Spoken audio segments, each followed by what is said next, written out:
Taiwanese index is managing to hold on to gains of 0.5%. Clear asks on the table when Donald Trump meets Prime Minister Narendra Modi for that bilateral meeting here in Washington, D.C.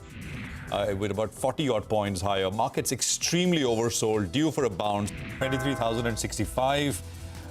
It's kind of unchanged almost. 49,400 in the Nifty bank. The Nifty had dipped below levels of 22,800, and from that level, it's managed to recover close to about 100 points in the last 30 minutes. There are no sanctions on Russia. Please, I want to clarify that once and for all. It also gives me a lot of confidence to see that the flow into the mutual fund categories have not stopped. The opinion in the market seems to be that the Reserve Bank was just wanting to scare away speculators. What the new bill has tried to do really is to keep the contours of the existing act as it is. There are international customers who are excited about a technology like this. The new income tax bill proposed to be introduced in the Parliament has now been formally circulated to the members of the Parliament. The state has been able to procure investment commitments worth 5 lakh crores, apart from signing several MOUs with both domestic and foreign companies. After the deep shade of red in the morning, all indices are now back in the green.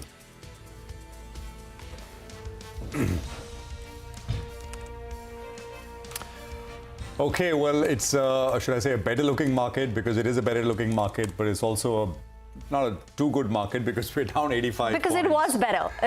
It was worse, right? No, it was worse and then it got better, right? We almost went to 23,150, so worse, better, okay.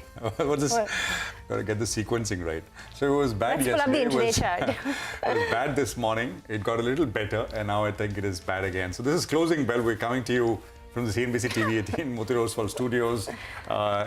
We, by the way, were in the green. That's the better way of talking about. You can see some of that green on the intraday. At one point early on, it was looking like yesterday, right? 10:1 declines to advances, 3% lower on mid-cap and small-cap indices. All that is not there. I mean, Nifty is now down 0.4. Mid-cap index is down under 1. Small-cap index, I think, is down about 1%. So there are decent, good recoveries in indices and many stocks as well. So we'll continue to talk about all of that. So not out of the woods, certainly not, but good to see that there are some buyers at lower levels as well.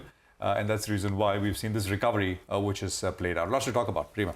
Well, mid-caps and small-caps are crumbling yet again. The mid-cap index is down 0.9%. The small-cap index is down 1.5%.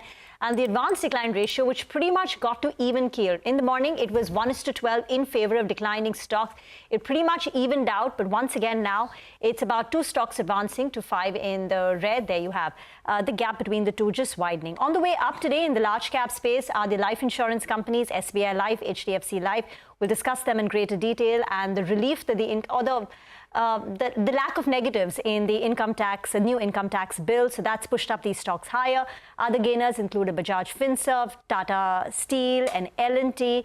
HDFC Bank too is managing to hold up in the green. On the way down, it's M&M, BEL, ITC. But again, the problem is in the broader markets, right? It's not too bad now, but it's not as bad as it was in the morning, but it's still a little tentative. And, I think let's just look at the NSE advanced decline ratio. It'll give you a picture. So 2:1, a little over 2:1. 1,900 stocks are down, 850 stocks are higher. There you go. So it was completely wide apart. That was 10:1 in the morning. Then came pretty close to evening out, and now it's kind of sort of gapping up again. Look at Kirloskar Brother numbers. Look like a decent set, 44% growth in profits, and stocks down about 3.5%. More on the numbers. And we had about 3-4 earnings come through in the last hour and a half, which we will address a bit from now. Stocks moving up, Kirloskar, on those numbers, but there's only just one flash, which is up there. Well, how should you position yourself in the last 60 minutes of trade? We have Mitesh joining in with that. Mitesh, obviously can't fall 200-300 points every day, although intraday it was looking like that once again. So a little better now. What would you do? Morning, good afternoon, Prashant. See, my earlier stand was on the long side, and then we got stopped out, and then the market kept on falling. And today morning, I suggested to cut or exit short positions if you have any around 22,800. It was the earlier low. Also, we were quite oversold on the hourly chart. So I think we got a bounce back from there. Now the question is that whether this bounce back from lower levels, can it turn into any kind of a reversal And for that to happen, 23,150 first, and then 23,150 needs to be captured on the upside. I think then only we look at a strong reversal. Till then, just wait it out. We might actually retest 22,800, but then let's see, which happens first. On the stock side, I have one buy and one sell. On the selling side is Malappuram with a stop at about 194.5 for targets of 180. And on the buying side is CAMS, a slightly early call, but there are chances of a reversal pattern being formed on the intraday chart. So we'll take that. We'll take a tight stop loss of about 34.40 here and a target of 36.52. Thank you very much for that. Let's get to insurance companies. Life insurance stocks are buzzing on the back of a positive note from Investec. The brokerage has given a buy call on HDFC Life, Max Life. Yash has more details on this. Well, Rima, it's been like that for the insurance sector, right? Out of the budget, if there is no bad news, then it's good news. And, before the budget was also presented, there were these conversations on whether the government decides to take that, preferential treatment on corporate tax away from the insurance sector. Nothing came through in the budget, but then the finance minister said that the income tax bill, the new income tax bill, will be presented later. And the industry was a little nervous in terms of if that preferential treatment is taken away or not. That came through in the new income tax bill, where the government has maintained the status quo when it comes to the preferential tax treatment on life insurance industry. Investec has written a note saying that this takes away a major overhang from the sector, and it's a big positive. If this preferential income tax treatment would have been taken away, then it would have impacted the embedded value for life insurance companies by about 7 to 9%, impacted their margins as well going forward for the listed life insurance companies. All of that does not happen now because Investec expects that in the short to medium term, there won't be any change when it comes to this preferential income tax treatment. Just to quickly take you through those two numbers, life insurance industry pays a corporate tax of about 12.5%, whereas when it comes to other sectors, they pay anywhere between 34 to 35% of corporate tax, and that's the preferential treatment that we're talking about here. Got that. So some apprehension, no expectation, but some just apprehension that maybe there could have been some changes, but nothing per se. Let's get Siddharth Khemka in Motilal Oswal Financial Services. Siddharth, good to have you with us here. Just any thoughts on these insurers?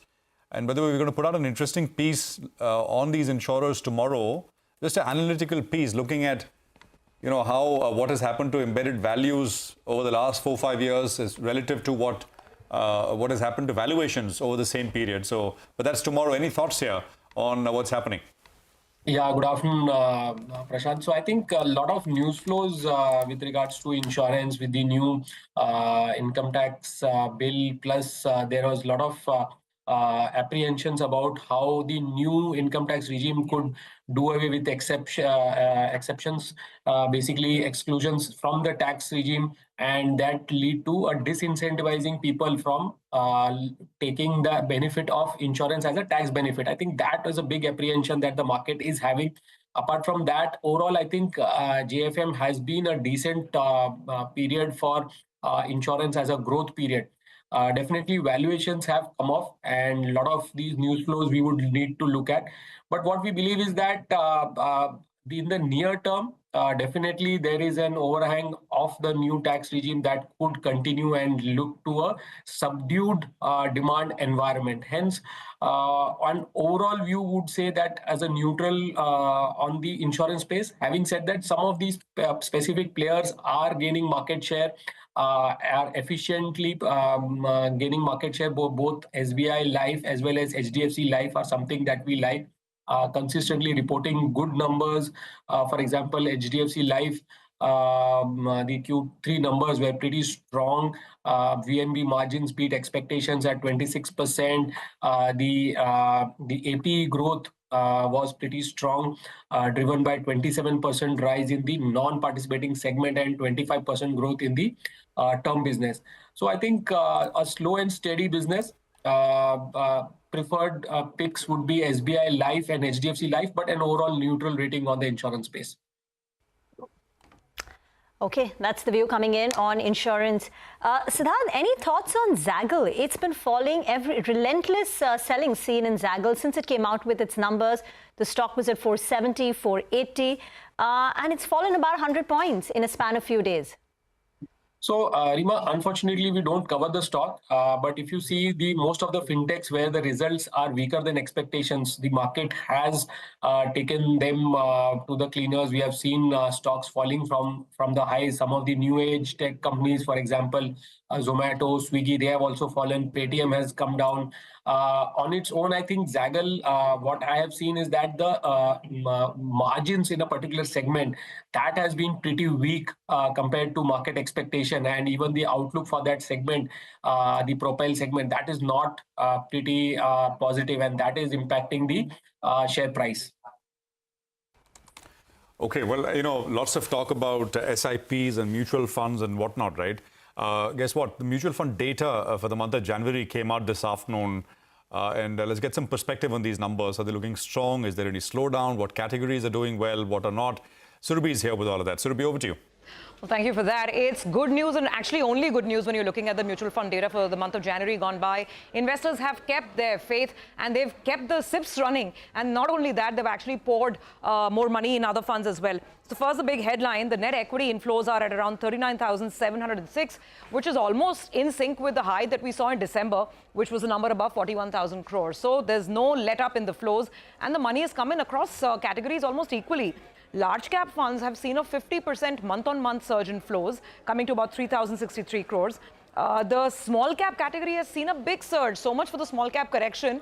Look at the flows. I mean, 22% higher month-on-month in terms of small cap, and mid cap is very steady. The flows are about 5,147 crores. They're neck to neck with where they were in December. Not just this, the SIP story is a real heartening story, because again, we are very close to record high levels in terms of the money that SIPs are pulling in, 26,400 crores. So look at that. I mean, investors are completely unfazed, you'd imagine. The interesting facet in the numbers this time is the money that's gone into gold ETFs. Gold ETFs, by the way, have better tax treatment compared to gold funds as well. And with gold prices surging, why not? So look at the flows here, 3,751 crores. This is not a number that we've seen in a long, long time in terms of gold ETFs. Coming to point number 5.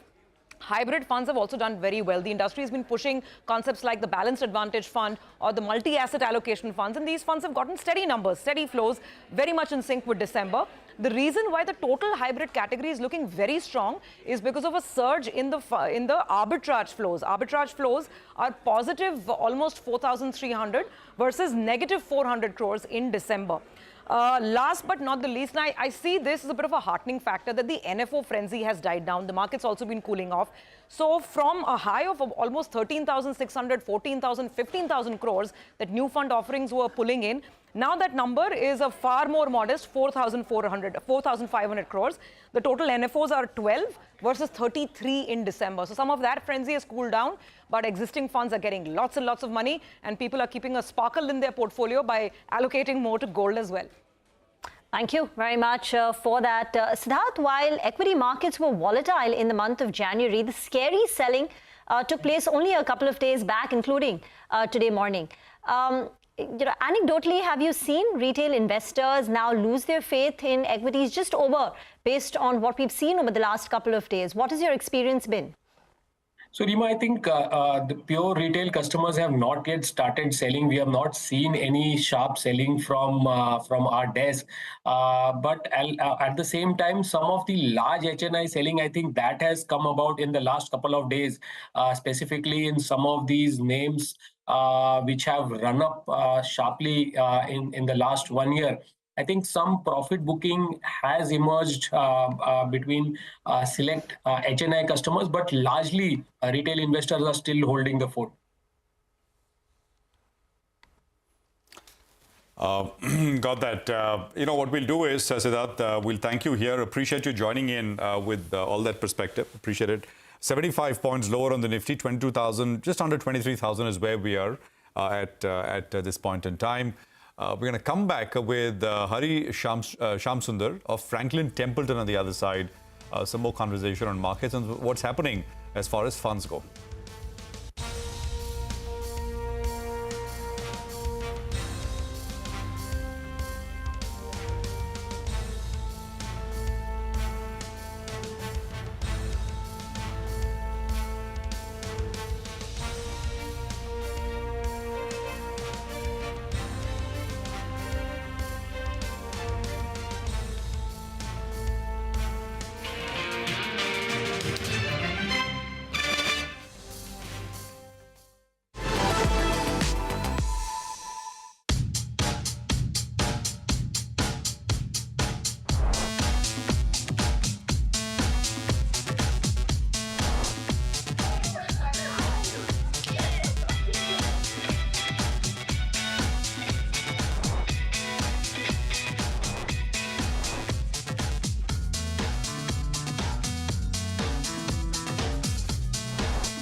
I want you to recount the day that you walked into the State Bank of India at 22. End of the day, my face was filled with black streaks because, you know, while you're changing the carbon, it comes onto your fingers. My hands were aching. My head couldn't add 2 plus 2. First day was like one whirlwind. People don't work in the public sector. Total myth. In the last 4 years of my life at least, I never went to sleep before 1:30 in the night. I came back with 2 middle-sized suitcases and I had to clear all of those files. Yeah, exactly. Banks have the trust of the people. And the day they told me that somebody is coming to, you know, take your picture so that they can paint it, I deliberately put on a red sari. Giving up is very simple. It's a 30-second email you can put in order to resign.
Okay, welcome back. Hari Shamsundur is with us. He's with Vice President and Institutional Portfolio Manager at Franklin Templeton.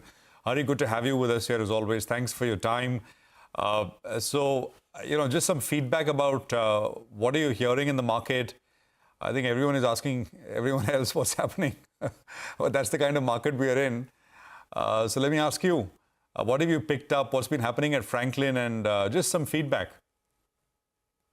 So good afternoon. It's great to speak with you again.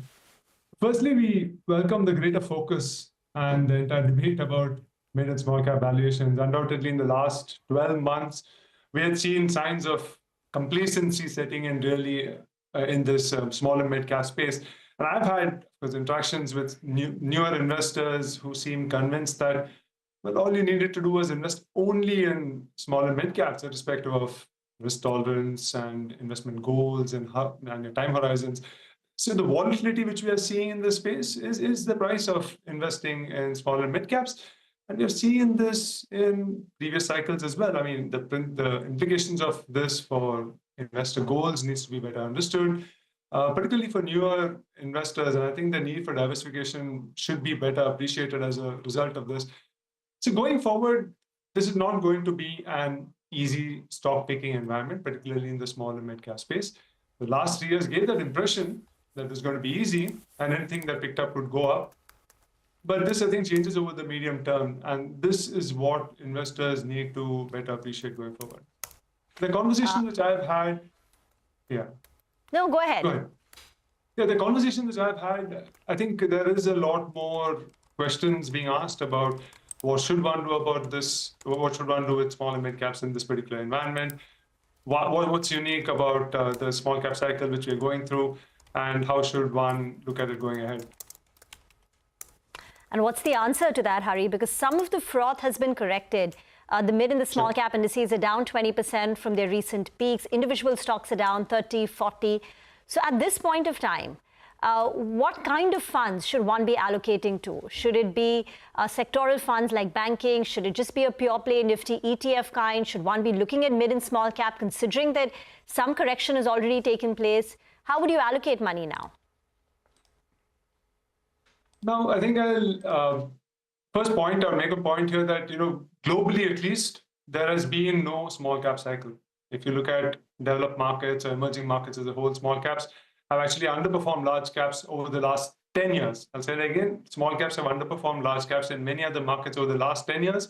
So there is no global rule that, small caps should outperform. India has been unique. And what is common to the, small and mid cap universe is globally is that these tend to be more populated with industrials, financials, and consumers discretionaries across the board. This is what small caps and mid caps tend to be. These are linked to the economic cycle, and that is what has driven the broad-based growth in India. So we continue to believe that India is on a multi-year capex cycle, and such periods definitely tend to lead to better earnings growth for small and mid caps. But while the earnings growth for small and mid caps may be better than large caps, the starting point is going to be a handicap for the space. So even if earnings growth here exceeds that of large caps, their outperformance over large caps that we have seen in recent times might not be repeated. We're continuing to recommend investments to diversified equities and hybrids. We have noted that our dynamic asset allocation hybrid strategy has actually been increasing allocation to equities in the last 6 months. So how should one play this multi-year capex cycle? If the starting point for investing in industrials now is going to put you in a handicap, it's very high right now. So what's the best way to play it? So it gets back to the earnings and the valuation which each of these spaces are pointing out to. If you look at the large cap space over the last 5 years, 5 years ago, if you look at it, it's almost exactly 5 years since we were hit by COVID and all the pain and disruptions which accompanied it. So that's a good time horizon to look at earnings growth and price movements, since the starting point, if you remember, was not particularly a raging bull market. Sentiments at that point were pretty subdued, with the mid and small cap going through a bit of a slowdown in the previous 2 years. So, but with that in mind, if you look at the large cap space, the earnings growth since then has actually outpaced the index movement. So earnings have grown faster than what the price movement has been. So the large cap space is actually derated in this over the last 5 years. For mid and small caps, of course, the earnings have done better than large caps, but the indices have done a lot better. So within these, I think it gets down to a lot of stock selection. We are not throwing out the entire small and mid cap space completely, and that's why we are recommending diversified equities even at this stage. If you look at some of the sectors where we are positive, we continue to be positive broadly positive on banks, consumer services, healthcare. There's some other spaces which our funds are broadly overweight on. Got that. By the way, Hari, any way to think about what happens to capital market plays, AMCs, and I was looking at something like Nippon India, for example, looking very attractive now, purely on a PE basis, and where it's come off from. But of course, all of that depends on. And I'm just talking to you on a day when we had the mutual fund numbers for the month of January, still very strong, still looking pretty good. So far. Absolutely. So anything you like in this space, CAM, CDSL, or whatever? Go on. Yeah, I can't get into specific names, but we have been playing it through some of the broader market plays, broader capital market plays, rather than specific, MC plays, for example. So we, of course, this is a theme which is going to, Indian markets are still developing in many ways, and we are positive on the long-term outlook of the capital market plays. We have been playing them through some of the broader names. That's what I would speak about. Chemical companies, any contra bets, for instance, where you anticipate an improvement in fundamentals, they're close to bottoming out, and therefore it's a good recovery play? Yeah, some of those names are looking a bit better on the chemicals and agrochemical spaces. So we have seen some of the numbers at least looking better than what were expected. And we have certain positions in some of these names which have been particularly beaten down. I think, again, it gets back to where the valuations have become a lot more comfortable and which are pricing in pretty low expectations. And some of them are starting to look pretty attractive. Okay, Hari, till our next conversation, thank you for joining us, and good luck as you navigate these markets at Franklin. Well, we're going to take a very quick commercial break here. We're going to come back with more. But Pankaj Tibrewal of Ikigai Asset Managers, erstwhile with Kotak, believes that he's more bullish. I mean, straight up, not buy everything now kind of bullish, but he does believe that the market is ignoring some of the positives which are already starting to emerge. He also said that his interactions at conferences with companies, etc., across sectors seems to indicate that the fourth quarter, Jan to March, has started out on a much better footing. Listen in. In our opinion, economy last year for a few quarters went through a slightly softer patch as far as growth was concerned. I think that has started to change. Our sense is that government capex is coming back. The second is on the RBI side, which most of the market participants are ignoring. I think we have seen the first rate cut after 5 years. Liquidity, as I've been saying, has been extremely tight when we speak to dealer distributors across corporates. I think that has started to ease, and you have seen strong open market operations by RBI and liquidity bazooka over the last 15 days, 20 days, and followed by a rate cut. So monetary policy action has started after a long time. In the second half of FY26, the bonanza which have been given to the middle class consumers should start showing results. Our sense is Nifty EPS will be about 1040 to 1050. Even if you pencil in about 10 to 12% earnings growth, we are talking about 1170, 1180 for the next year for Nifty. And even a 10% earnings growth will land up to about 1280, 1300 rupees somewhere around in FY27. From that perspective, 18 times on FY27 earnings is not very expensive as far as the frontline indices are concerned. Don't forget that when we are meeting corporates in different conferences now, when we are listening to their conference calls, fourth quarter has started on a decent note. I think markets have probably reacted what we saw in the June-September quarter now.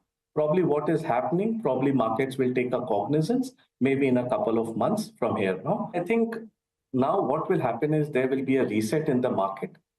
Many stocks where only narratives were working without balance sheet cash flows will take a backseat.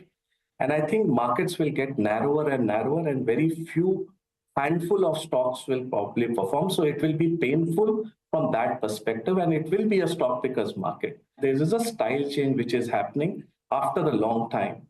After 4 years, post-elections, we have started to see that 3 styles have started to perform better. One is low volatility, One is growth and one is quality.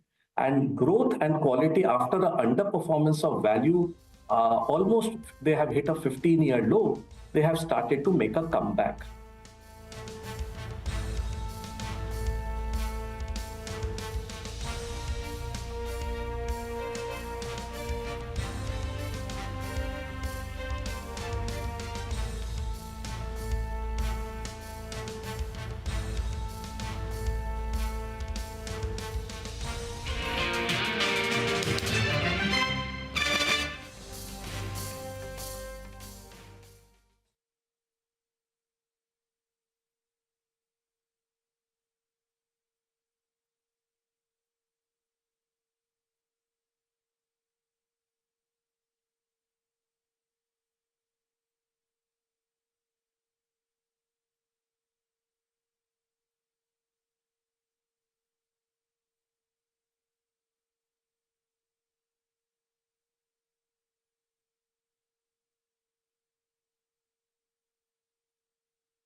Welcome back. Markets are down just by a smidge, down about 50 points on the Nifty. The Nifty is holding on to 23,000 level. The Midcap index is down about 0.4 of a percentage point. The Nifty Bank was in the red when we started the show at 2:30, and now it's managed to get back into the green territory. So let's find out what's happening in the dealings rooms. This has been an intensely volatile session with the Nifty swinging in a 350-point band. Nimesh is here with an insight. Nimesh. I remember a decent recovery, I'll say, from the intraday lows today, and two levels I was watching out, and both got respected. As far as PCR is concerned, a bit of recovery intraday from a low of 0.65, now back to almost 0.8 on the Nifty PCR. And also from a technical point of view, 28,800 was a very crucial support level. That got respected in today's market, and we saw a V-shaped recovery after hitting that low of 22,800 in the intraday today. So both those things have been respected. So from a technical point of view, a pullback is likely, and that's what we've seen from extremely oversold levels. What is disturbing is the FI flows. Today it seems to be very aggressive sell day by the FIs. A lot of pads are indicating that they are almost 1:3, 1:4 on the sell side. So that's the kind of selling which is there from the larger FIs. Not sure how much is the DI buying support going to match that. So institutional data could be quite interesting. But again, I'll say, that the technical levels of 22,800 and the PCR is something to watch out for a near-term pullback. From a sector point of view, there is clearly buying emerging back in the private bank names and a bit of technology stocks. On the other side, aggressive selling in the real estate and so-called the momentum stocks, so to speak, across broader markets and in the large cap. It's basically the real estate which is under pressure today. But from a flow perspective, FI is aggressive sellers, but watch out for two crucial levels on the downside, 22,800 from a technical point of view, and also the PCR around 0.65.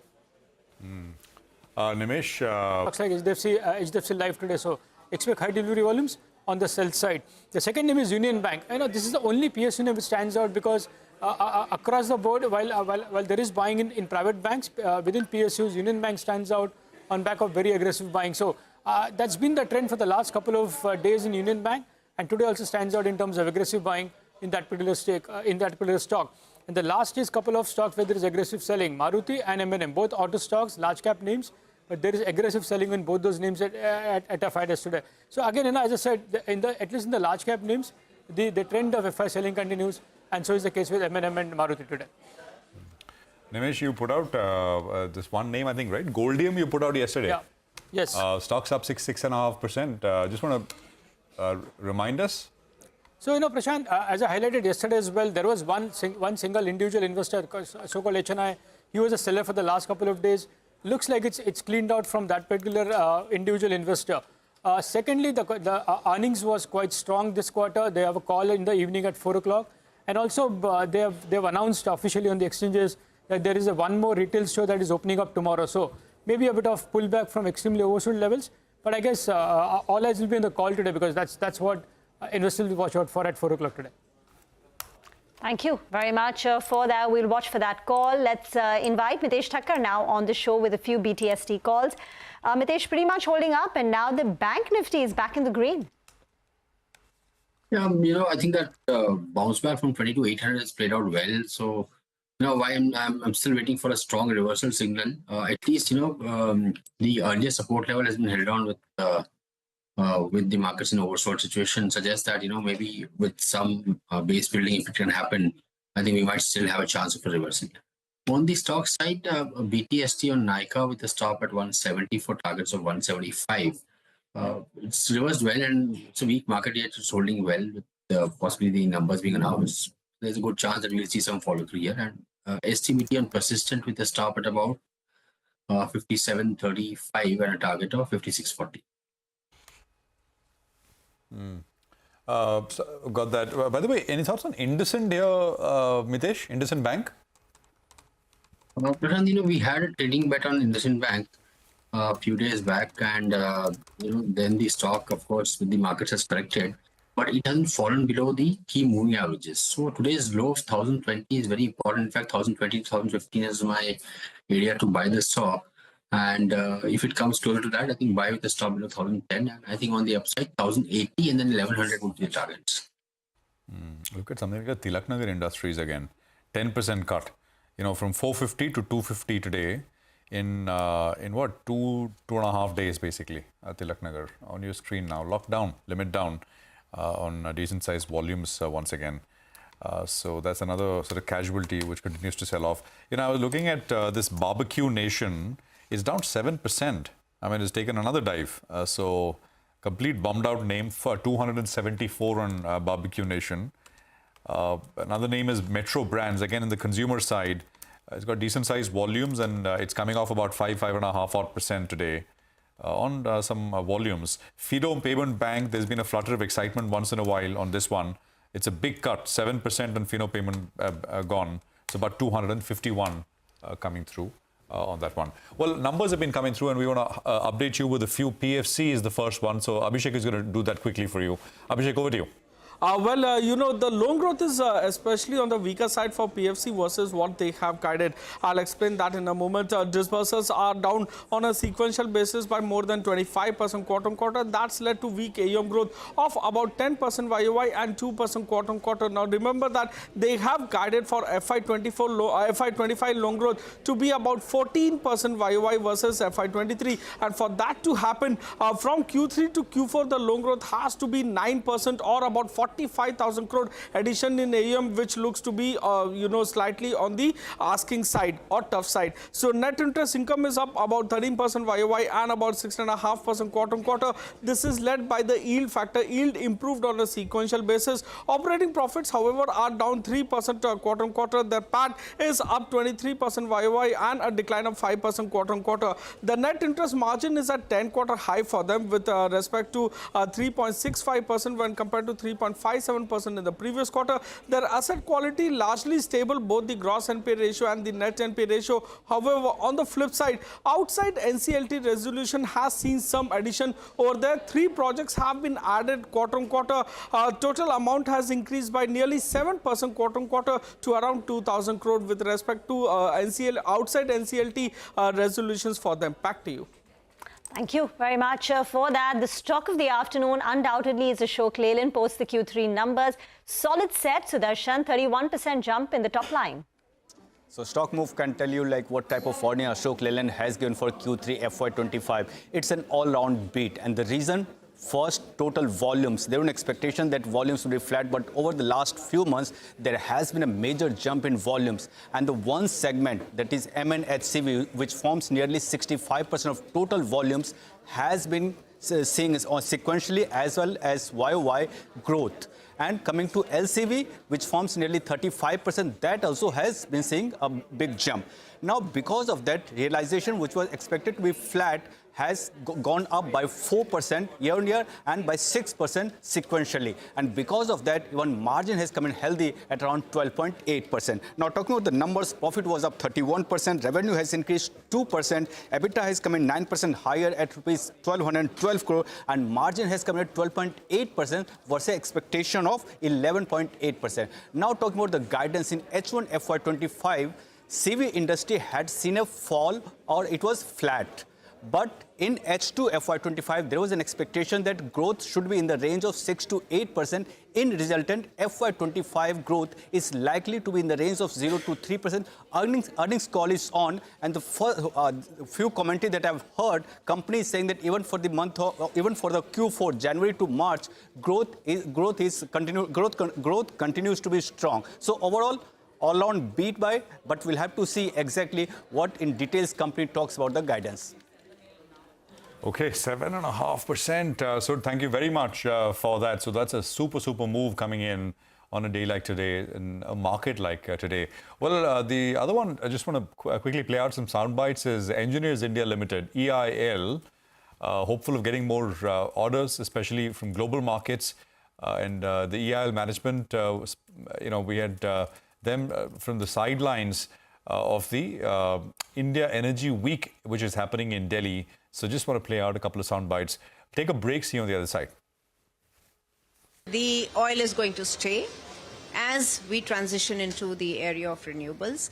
And to meet the demand, both the conventional projects internationally as well as domestically have to continue to be invested on. So we do see a lot of projects in the, particularly in the Emirates, in Saudi. We're working a bit in Guyana. So we see a lot of projects taking shape, and we are participating in a lot of tenders there at all stages, whether it is feed work, EPCM work. And we are hopeful of expanding our order inflow from that region. In domestic segment, last year we have been awarded several projects. We are working on both the propane dehydrogenation projects in the country, several polypropylene units, 2 steam crackers now, refinery expansions. Some of them we are completing, some of them have been awarded now. So of the majority of the projects in the country, EIL has been able to garner most of them. We would have loved to garner all, but we've garnered most of them. We've also have a sizable business inflow of infrastructure segment, the stakeholders or the clients who are looking at good delivery, good quality. They're looking at good practices and use know EIL as a company which is built on a lot of standards and built a lot of safety culture, a lot of other processes, are engaging us in their projects in the infrastructure segment, and we're very delighted to have on board them as well. Moving ahead, what are the kinds of challenges you're looking to resolve with respect to capital expenditure, with respect to policies, any asks from the government or from the industry specifically? So we have been very well supported by our ministry, very well encouraged by our Honourable Minister, and it's a great enabler to an organisation like ours, which needs to be exposed to global platforms, which has been one of the focus areas of our minister and our secretary, and we are actually it's part of our growth story is as an outcome of that. We are also implementing in-house several measures to be competitive. In terms of operational excellence, in terms of best practices, digitalization, which actually reduces our cost. Essentially, as a consultancy, that's our biggest cost. And the outcome is in our results in the last quarter. If you see, we had the highest margin, which is 11%, highest in several years. So I think that the proof is in the outcome that we have showcased last quarter.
Welcome back. Closing the day on a flat note, 23,050. Jubilant Foodworks should come up for you on your screen. The stock is down close to about 3%.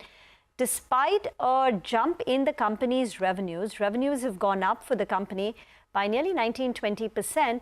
The profits have come down sharply. Profits at 41 crore is lower compared to 61 crore that we had same time last year and much lower than CNBC-TV18 expectation. Net profits are down 33%.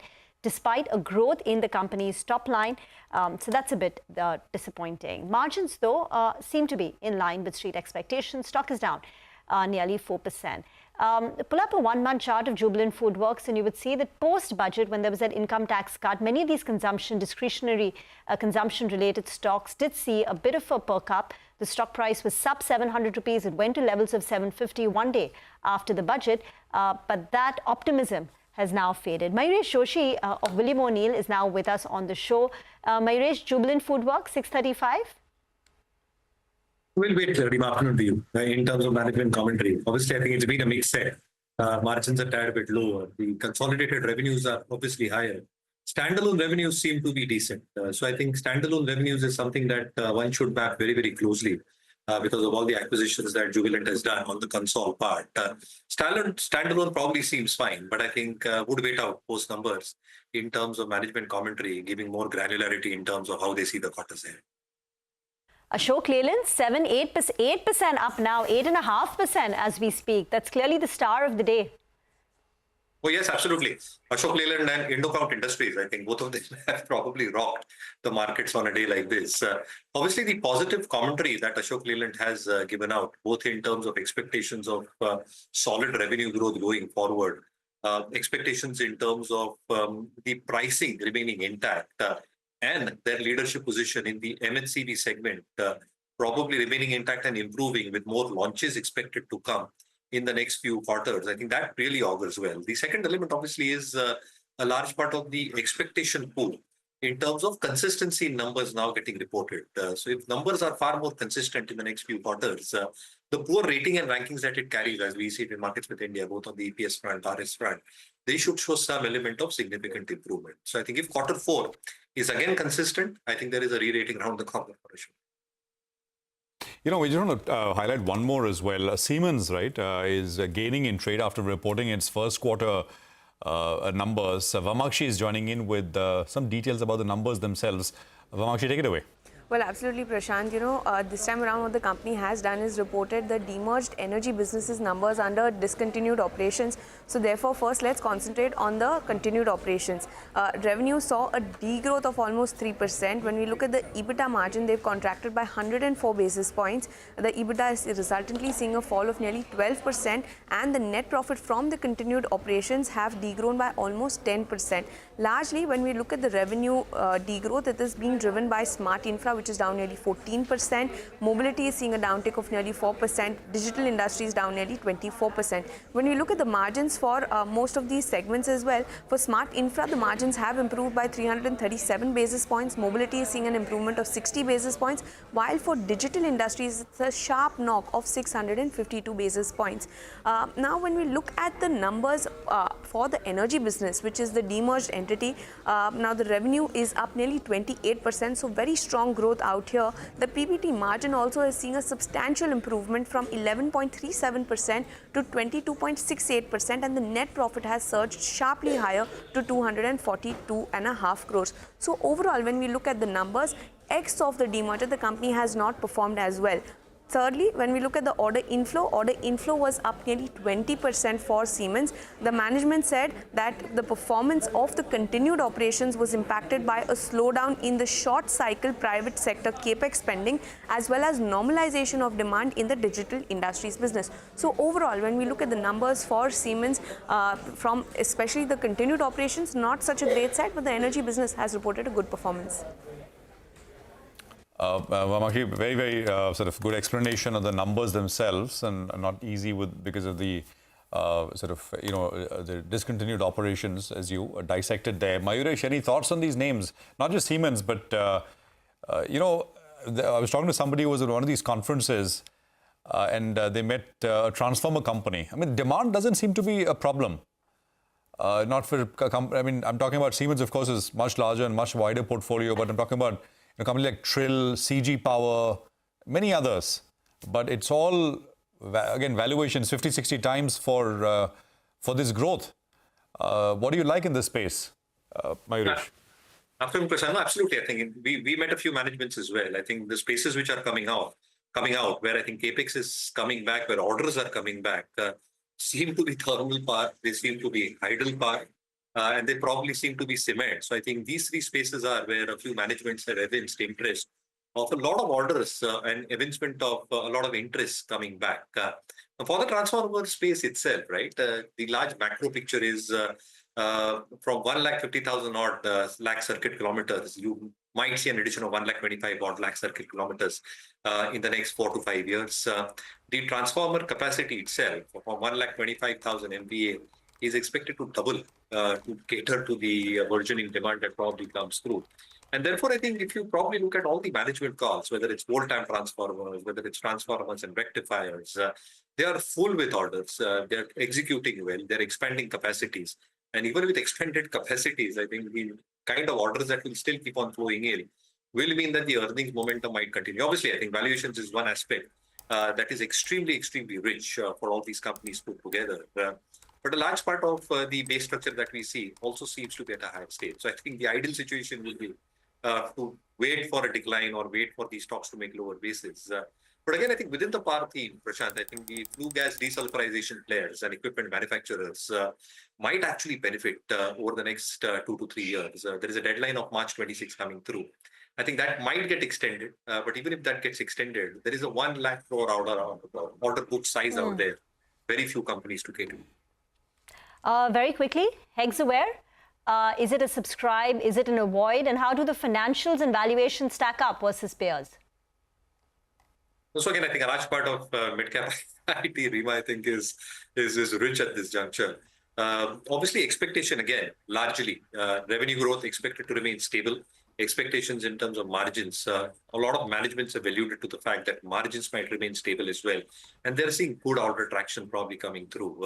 So again, I think expected to see a reasonable growth. But again, our bet probably or watchlist stock might be Emphasis, where I think generative AI, 34% of revenues might actually expand to more than 50%, contributing significantly on the EBIT front as well as bottom line earnings. Well, on day one, at least, there's no appetite. I think the overall subscription is what, 0.01, 0.02 so far. No, absolutely. Of course, the primary market action, the secondary market action, everything, of course, taking a bit of a slow lane now. Market, by the way, is picked up quite nicely. I mean, the Nifty is now down only 20 points. So that bid is there at lower levels, and that's showing up once again. When we started, I think we were down some 70, 80 points, but we are going to close with a green candle. So essentially, the open is 23,050. We'll leave it at 23,060. So about 10 points higher than where we opened. And of course, vast